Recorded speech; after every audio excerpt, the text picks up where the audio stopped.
Hi guys, welcome. So today we're going to be starting my sourdough journey. A lovely subscriber had requested for me to make sourdough bread, and I could not decline. So today we're going to start my journey. We're going to start with making a starter from scratch, and we're going to see how that goes. Now, I'm not going to lie, I had started the starter before now. I started it like 4 days ago, and I think I killed it. So I just discarded that and decided to start a new starter. So this is my second time trying the starter. So let's see what happens. We're gonna start a brand new starter from scratch, and you guys are gonna follow me on this journey. If you want to try sourdough bread for the first time, you can try it with me, or you can just wait and see how mine turns out, and then you could decide if you want to try it later. So let's get started.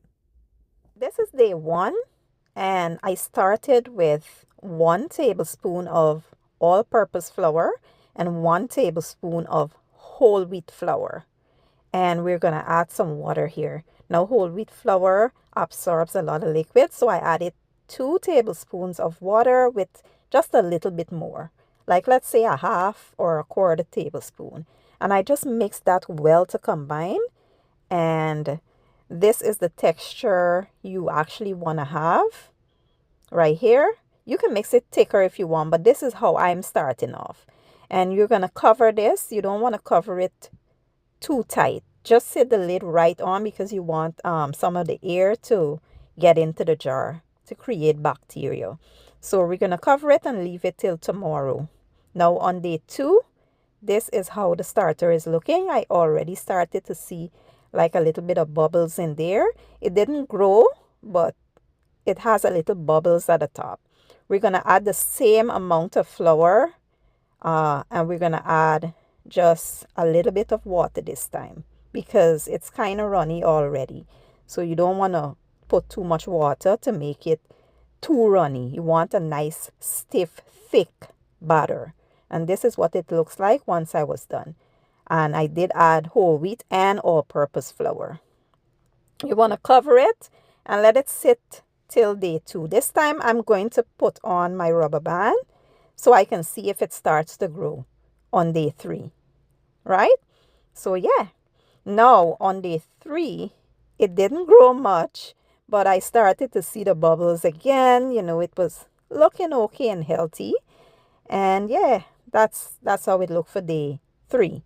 So we're going to add all-purpose flour again and whole wheat flour with just a tiny bit of water. This time I added about half tablespoon of water. At this point, I was not measuring really with the water because you just want the right texture. You want to look at the texture and less about measurements. So yeah, we're going to cover this and we're going to wait until the 3rd day. Now I was originally doing the no discard method, but you're going to see later on I had to eventually discard some. So this is how it looks on day 4. I saw the bubbles in there and it grew a little bit. You see that? And you can see some bubbles there. So it grew on day 4. This is where it started to take off. So I added the flour just like the other days, and yeah, just a little bit of water, not much. I wanted it to be a thick consistency. So yeah, we're gonna allow this to sit till day 5 and I'll show you what it looks like. Now on day 5 it has doubled. You see that? It's looking very good. I'm so happy. You can see the bubbles in there. I don't know how much you can see because I was just using regular lighting and not using my actual light that I use for content, so you couldn't see well. And at this point I just added all-purpose flour. I didn't add any whole wheat flour, and I just mixed it in with a pinch of water. And yeah, we're gonna wait until day 6. Now on day 6, to me, this looked like it tripled in size. So yeah, this is how it looked on day 6. We're going to go ahead and just do the usual. Just feed it 2 tablespoons of all-purpose flour. At this point, I stopped feeding it whole wheat. So we're going to feed it, and yeah, just let it sit till day 7, and I'll show you what it looks like.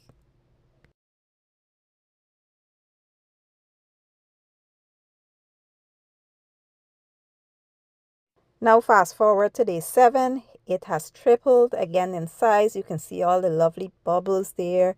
It's looking nice and healthy, and we're going to go ahead and feed it just like we did before. We're going to add 2 tablespoons of all-purpose flour. And by the way, I'm using unbleached flour. The first time I tried it, I used bleached flour, and I think that's why the starter died. I was using the wrong flour, and I didn't use any whole wheat. But this time I used whole wheat and unbleached flour. And once you mix up your batter, you should be able to turn your jar upside down, and the batter should be fine. That's how thick you want it in consistency. Now fast forward to day 8. This is what it's looking like. Nice and frothy and bubbly at the top. And it has tripled again in size. So it's starting to just triple with every feeding. And we're going to go ahead and feed it again. And yeah, we're going to wait until day 9.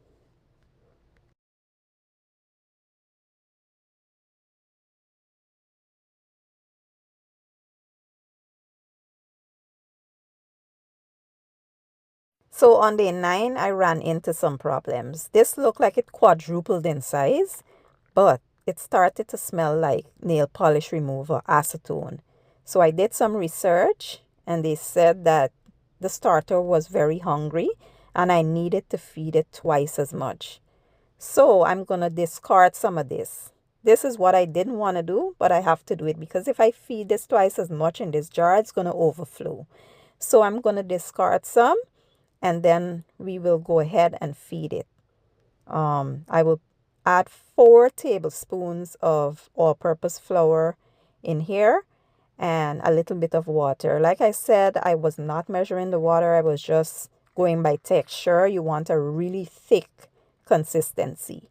And yeah, we're going to just cover this and let it rest for like 8 to 10 hours. And if it doubles again, we're going to feed it a second time, like twice in a day. So I did put that discard in a different jar. So I have 2 starters going now. And as you can see, they both doubled in size. So I'm going to go ahead and feed it for a second time. This is like evening time. And I'm going to feed it again, 4 tablespoons. And we're going to leave it, let it sit till the next day.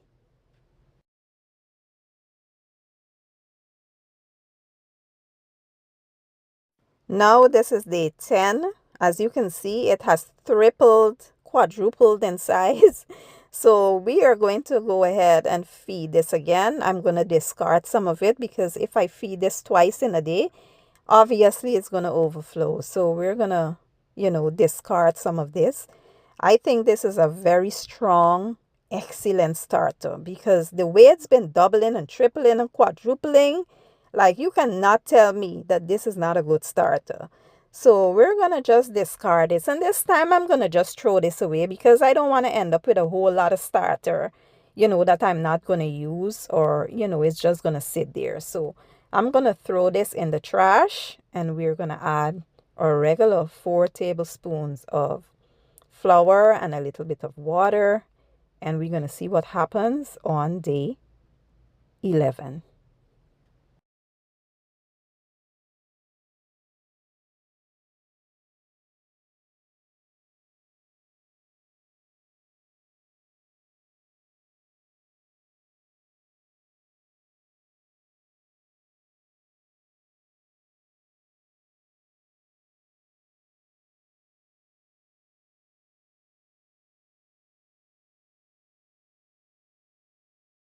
Now this is day 11, guys. And it has, I don't know, quadrupled again in size. So you know what? I'm going to discard half of this and we're going to feed it one last time. I am going to go ahead and make some bread because this is getting out of hand and I think that this is a very good starter. So I'm going to go ahead and discard half of this, and I'm going to add some fresh flour, and I'm going to go to the gym, run some errands, and when I get back, if it double, triple in size, we're going to go ahead and make our first sourdough bread. I really do appreciate you guys coming on this journey with me. Like I said, next time we'll have our very first sourdough bread. So stay tuned for that one, and I'll see you guys in the next video. Thank you for watching and enjoy.